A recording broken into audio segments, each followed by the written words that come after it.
Long before Walmart ruled the grocery world, there was one name that stood above all, A&P. But what happened to this once mighty giant? Today, we're diving into the rise, fall, and golden years of A&P, the store that forever changed how Americans shopped. Let's go back to 1859, when two guys named George F. Gilman and George Huntington Hartford started a little mail-order tea business in New York City. They called it the Great American Tea Company. Pretty fancy name for a small shop, right? But these fellas had big dreams. By 1870, they decided tea wasn't enough. They renamed their company the Great Atlantic and Pacific Tea Company. Yep, that's where A&P comes from, and started selling coffee, spices, and other goodies. Little did they know, this was just the beginning of something huge. Now what if I told you that this little tea shop would one day feed 1 in 10 Americans? Sounds crazy, doesn't it? Well, stick around, because we're about to unpack the incredible story of A&P and how it became a true American icon. A&P's rise to grocery dominance. That's right, A&P wasn't just any old grocery store. Ever wonder how your grandparents shopped before supermarkets were a thing? A&P didn't just change the game, they invented it. And boy, did they play to win. In the early 20th century, A&P took off like a rocket. They went from 400 stores in 1912 to a whopping 16,000 by 1930. Just imagine that. In less than 2 decades, they became the biggest grocery retailer in the world. It's like they were opening a new store every day. But A&P wasn't just about quantity. They were smart cookies who knew how to give customers what they wanted. Back in 1912, they came up with this brilliant idea called economy stores. These places were no frills, but they had something everyone loved: low prices. And let me tell you, folks ate it up. A&P was running on a slim 12% profit margin, but it was enough to fuel their incredible growth. Now, here's where it gets really interesting. During World War I, when times were tough for many Americans, A&P's low prices were a godsend. By 1920, they were selling $235 million worth of groceries from 4,588 stores. That's a lot of beans and potatoes. But A&P wasn't content with just being big. They wanted to be innovative too. Ever heard of store brands? Well, A&P was one of the first to introduce them, and one of their brands became a household name: 8 O'Clock Coffee. People loved it so much, they'd go to A&P just for that coffee. By the 1940s, A&P had become such a big deal that they were taking in 10% of all the money Americans spent on groceries. Think about that for a second. 1 in every $10 spent on food was going to A&P. That's more than impressive. That's downright revolutionary. But you know what really made A&P special? It wasn't just the low prices or the fancy coffee. It was the people who worked there. In those days, going to A&P wasn't like going to a big, impersonal supermarket. It was more like visiting old friends. The butchers, for example, weren't just guys who cut meat. They knew their stuff, and they really cared about their customers. One former employee put it this way: the butchers really cared about their work and their customers. They'd remember your name, ask about your family, and make sure you got the best cut for your Sunday roast. And it wasn't just the butchers. The clerks, the managers, everyone at A&P seemed to take pride in their work and in their community. They'd chat with you about the weather, give you recipes, even help you carry your groceries to the car if you needed it. It was like being part of a big friendly family. A&P also had some pretty clever marketing tricks up its sleeve. They'd offer premium items and branded products that you couldn't find anywhere else. It was a smart way to keep customers coming back and to build loyalty. After all, if you could only get your favorite coffee or that special canned peach at A&P, where else would you shop? Revolutionizing the shopping experience. A&P's clever marketing wasn't the only thing that kept customers coming back. In 1936, they completely changed the grocery shopping experience. Gone were the days of small, cramped stores. A&P was about to introduce something big, literally. What happened next would transform not just A&P, but the entire American shopping landscape. You see, A&P decided to shake things up with the introduction of the self-service supermarket model. Now, this might not sound like a big deal to us today, but back then, it was revolutionary. Imagine walking into a store where you could actually pick up and examine products yourself, instead of having a clerk fetch everything for you. It was like giving shoppers the keys to the kingdom. This shift from small stores to larger supermarkets wasn't just about size, it was about variety. By 1950, A&P had opened 4,000 of these larger stores, and they were stocked with more products than you could shake a stick at. It was like going from a corner candy store to Willy Wonka's chocolate factory. But it wasn't just about what was on the shelves. The whole look and feel of A&P stores changed too. In the early days, A&P stores were pretty fancy affairs. We're talking crystal chandeliers and elaborate decor, real resplendent emporiums, as they called them. But as A&P moved into the self-service era, they traded in those gas lights for a more practical look. The new stores were all about efficiency and functionality. Wide aisles, easy-to-reach shelves. It was a shopper's paradise. Now, here's where it gets really interesting. Remember how we talked about A&P's 8 o'clock coffee? Well, in these new supermarkets, the aroma of freshly ground coffee became part of the A&P experience. Customers would often have their coffee ground right there in the store. Can you imagine walking into a grocery store today and being hit with that rich coffee smell? It must have been something else. And let's not forget about the shopping carts.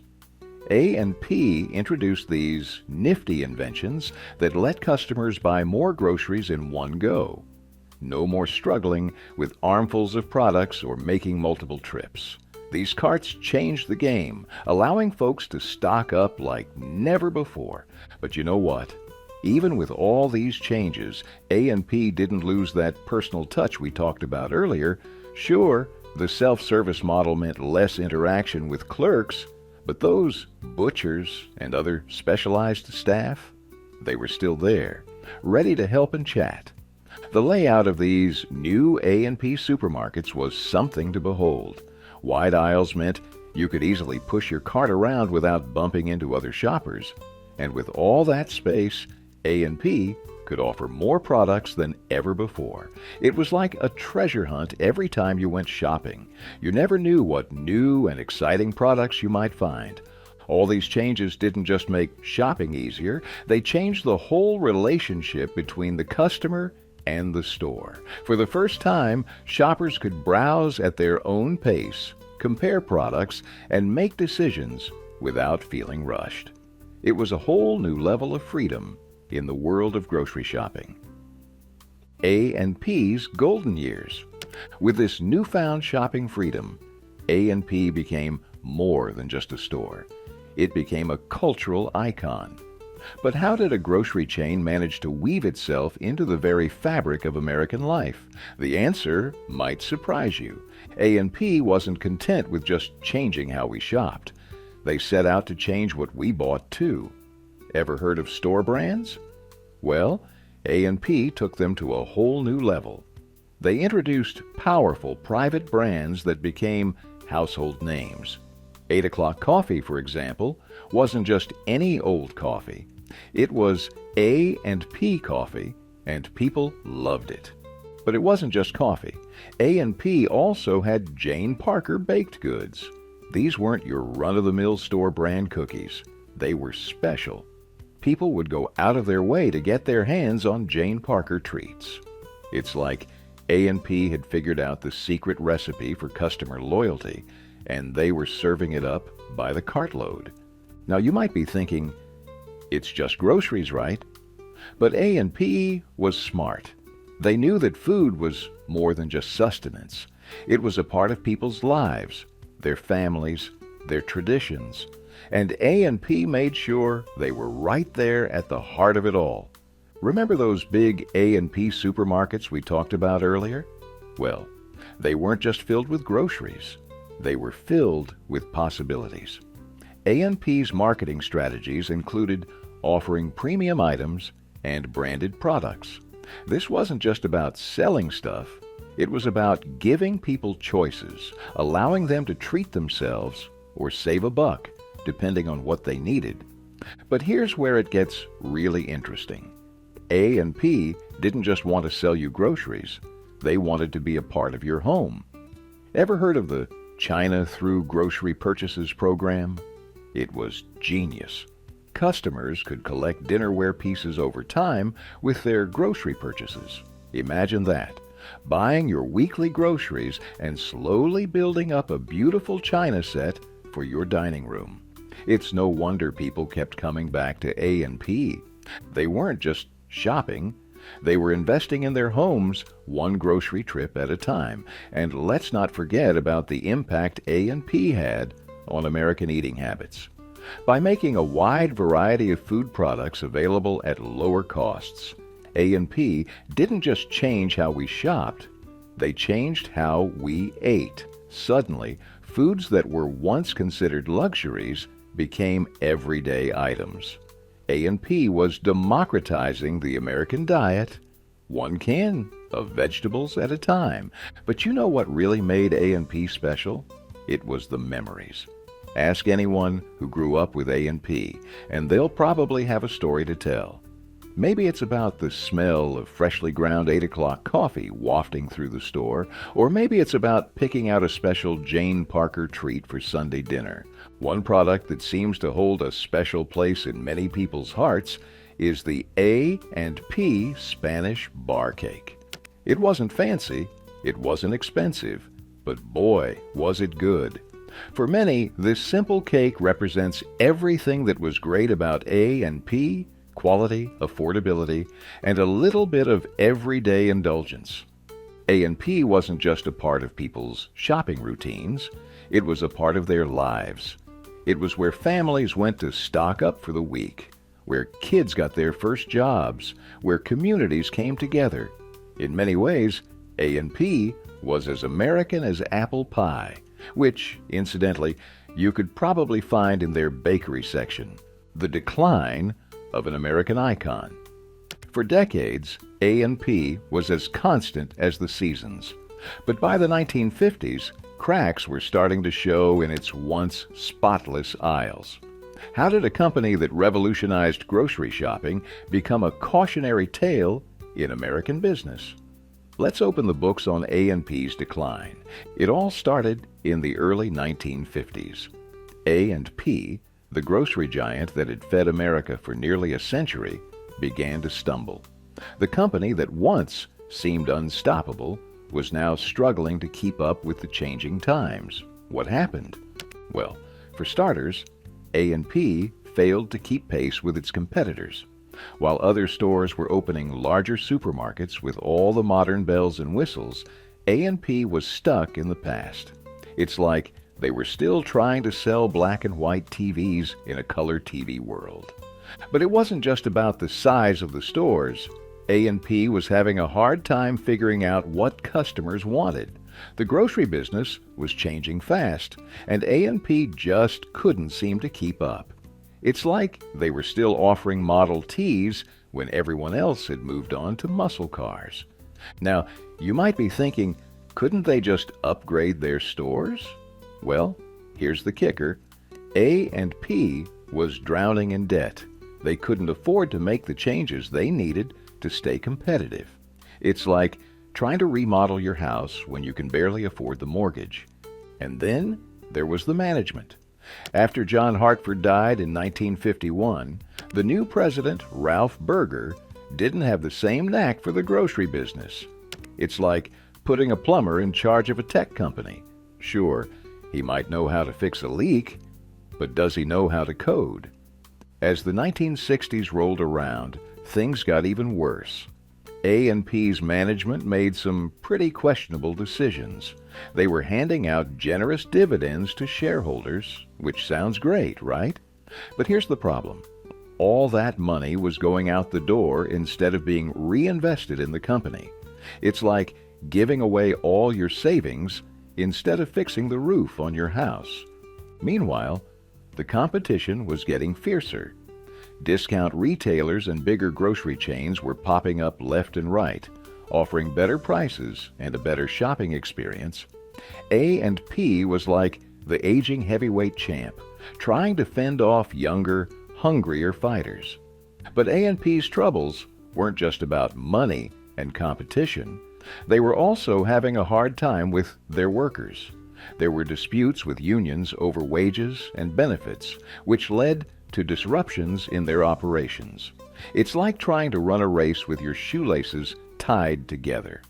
As the years went by, A&P's struggle to innovate became more and more apparent. While other stores were investing in new technologies, A&P was still doing things the old-fashioned way. It's like trying to navigate with a paper map while everyone else is using GPS. The lack of consistent leadership after the Hartford brothers' deaths didn't help either. It's like a ship without a captain, drifting aimlessly in a sea of change. Even A&P's real estate decisions were causing problems. They weren't managing their property leases and store closures very well, which was taking a toll on their finances. It's like paying rent on an empty apartment. It just doesn't make good business sense. Despite all their efforts to modernize and adapt, A&P's stores were still outdated, and their customer service was suffering. People were getting frustrated with the long lines and empty shelves. It's like going to a restaurant where the food is cold and the service is slow. You're probably not going to come back. In the 1980s, A&P made another misstep. They focused heavily on their own store brands, which wasn't necessarily a bad thing, but they did it at the expense of national brands, which were becoming more and more popular. It's like a movie theater only showing indie films when everyone wants to see the latest blockbuster. A&P's lasting legacy. While A&P may have faded from view, its impact on American life was anything but small. Remember those A&P store brands? Well, they were just the beginning. How did a grocery store become as iconic as McDonald's or Google in its day? And what traces of A&P can we still find in our local supermarkets? A&P wasn't just a store, it was a cultural phenomenon. Back in its heyday, A&P was as recognizable as McDonald's or Google is today. That's pretty impressive for a grocery store, right? But A&P wasn't content with just selling groceries. They wanted to change the way Americans ate and shopped. One of the ways A&P made its mark was through its innovative practices. They were pioneers in introducing private label goods. These weren't your run-of-the-mill generic brands. A&P's store brands like 8 O'Clock Coffee became household names in their own right. People didn't just buy them because they were cheap. They bought them because they were good. A&P's influence went beyond just what people bought. They changed how people shopped, too. Remember those big supermarkets we talked about earlier? Well, they didn't just make shopping more convenient. They actually improved people's diets.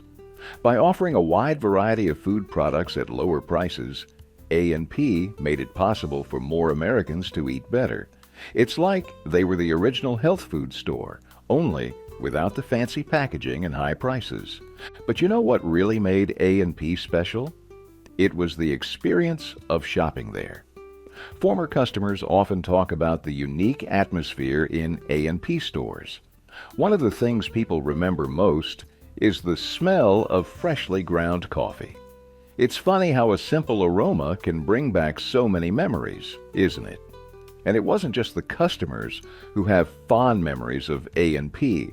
Former employees often talk about the strong relationships they built with both coworkers and customers. It was more than just a job.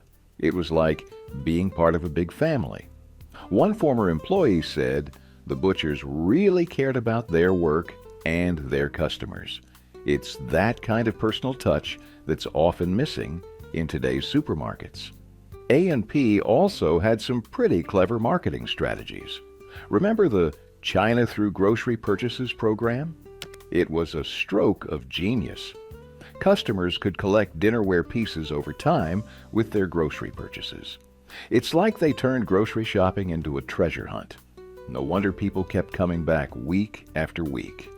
Even though A&P stores are no longer around, their legacy lives on. Take 8 o'clock coffee, for example. It's still going strong, even without A&P. It's like a little piece of A&P history that you can still buy today. And every time someone picks up a bag of 8 o'clock coffee, they're experiencing a bit of A&P nostalgia, whether they realize it or not. But A&P's impact goes beyond just a few surviving brands. Many of the practices that A&P pioneered are now standard in the grocery industry. Those private label brands you see in every supermarket? You can thank A&P for that. The idea of a one-stop shop where you can buy everything from fresh produce to household goods, that's A&P's influence too. In many ways, A&P's story mirrors the broader changes in American society and economy over the past century. It rose to prominence during a time of rapid industrialization and urbanization. Its decline coincided with the shift towards suburbanization and the rise of car culture. A&P's journey from a small tea shop to a grocery empire and back again is more than just a business story. It's a reflection of America's own journey through the 20th century. And just like that, A&P's incredible journey came to an end. From a small tea shop to a grocery empire that fed 1 in 10 Americans, A&P's story is truly a roller coaster ride through American history. When A&P closed its doors in 2015, it wasn't just the end of a company, it was the end of an era. You know, A&P's rise and fall tells us a lot about how America has changed over the years. It's like looking at an old family photo album, seeing how things used to be and how they've changed. And let's be honest, change isn't always easy. But here's the thing about business. What goes up must come down. Even the biggest companies can stumble if they don't keep up with the times. It's a reminder that in business, just like in life, nothing lasts forever. But the memories, those stick around.